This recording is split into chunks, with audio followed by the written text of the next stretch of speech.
afternoon, everyone, and almost you, Sulan Tixi. My name is Sulan Paredes. I'm reporting about somatotyping. Somatotyping.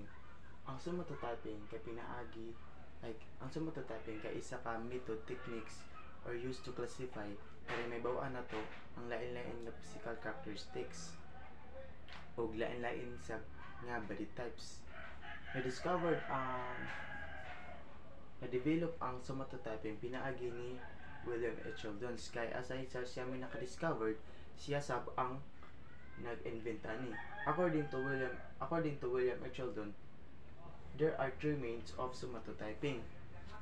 Number 1 is ectomorph, number 2 is mesomorph, number 3 is endomorph.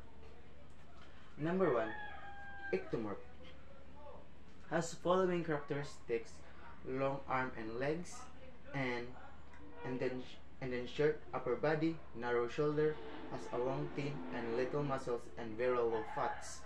Muna sila ang ginatawag nga mga niwang mga tao nga tag-ason ka sila. Then ang ilang makomit na crime is stealing, kay aside sa niwang sila, kusog sab ni sila managan.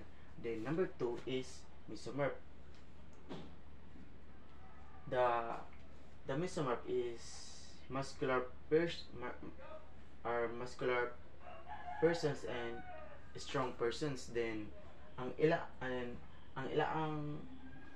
ang makomit na crime is violent na sila, murder, robbery, stealing gyapon na robbery pero with first